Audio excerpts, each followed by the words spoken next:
ఇక 'రామ్ గోపాల్ వర్మ' చేసిన ఒక కామెంట్ తెగ వైరల్‌గా అయిందనమాట.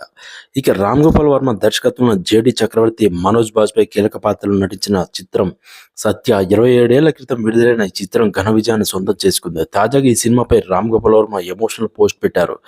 ఇకపై దర్శకుడిగా తన గౌరవాన్ని పెంచే సినిమాలు తీయాలని చెప్పి నిర్ణయించుకుంటున్న వారు అన్నారన్నమాట. ఇక 27 ఏళ్ల తర్వాత మొదటిసారి 'సత్య' చూశాను. నాకు తెలియకుండానే కన్నీళ్లు వచ్చాయి. ఎందుకంటే కేవలం సినిమా కోసం కాదు, ఆ తర్వాత జరిగిన పరిణామాలు గుర్తొచ్చాయి. ఒక సినిమాను చిత్రీకరించడం అంటే బిడ్డకు జన్మనివ్వడంతో సమానం. సినిమా తీసిన తర్వాత ఇతరులు దాని గురించి ఏం చెబుతారనేది కూడా ముఖ్యమే. నేను తీసిన చిత్రాలు హిట్ అయినా కాకపోయినా నేను పనిలో నిమగ్నమై ముందుకు సాగుతుంటాను. 2 రోజుల క్రితం 'సత్య' సినిమా చూసినప్పుడు ఎన్నో విషయాలు గుర్తొచ్చాయి.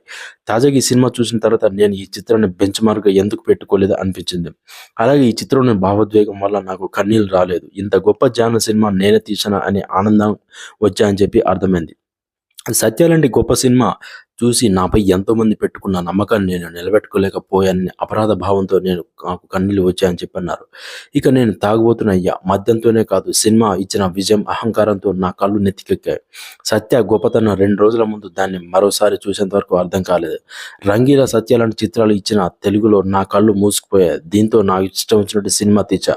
ప్రేక్షకులు ఎంతో ఆశ్చర్యపరచాలని చెప్పి గిమ్మిక్కులతో ఆకట్టుకోవాలని నాకున్న అతి తెలివితో అసభ్య సన్నివేశాలతో కూడిన సినిమాలు, ఇలా అర్థం పర్థం లేని విషయాలతో కథనాలపై ఏమాత్రం దృష్టి పెట్టకుండా సినిమాలు తీశా. ఇక సాధారణ కథలతో మంచి ఎలివేషన్స్ ఉన్న సినిమాలు తీయొచ్చు, కానీ నేను అలా చేయలేకపోయా. నేను ఎన్నో విజయవంతమైన చిత్రాలు తీశా, కానీ 'సత్య'తో ఉన్న గొప్పతనం వాటిలో లేదు. నా ప్రతిభకు ఇండస్ట్రీ ఎన్నో అవకాశాలు ఇచ్చింది, కానీ నేను వాటిని చూడలేకపోయా.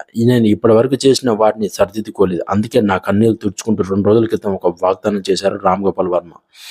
ఇక ఇకపై నేను చేసే ప్రతి సినిమా దర్శకుడిగా నా గౌరవాన్ని పెంచేలా ఉండాలని నిర్ణయించుకున్నా. 'సత్య' లాంటి సినిమాను మరోసారి తీయకపోవచ్చు, కనీసం ఆ జానర్ సినిమాలను తీయకపోతే నేను సినిమాలకు ద్రోహం చేసేవాడిని అవుతానని చెప్పి అన్నారు.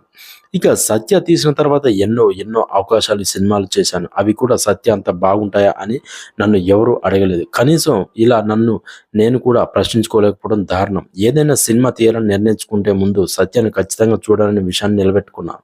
ఇప్పటి వరకు తీసిన చిత్రాలకు సమయాన్ని బట్టి పాటించినట్టయితే 90% చిత్రాలు తెరకెక్కించేవాడిని కాదేమో.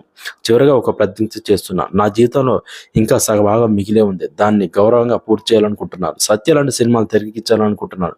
ఇదే సత్యం. ఈ సత్యాన్ని నా సినిమా 'సత్య'పై ప్రమాణం చేసి చెప్తున్నా అని పోస్ట్ పెట్టారు. Thank you so much.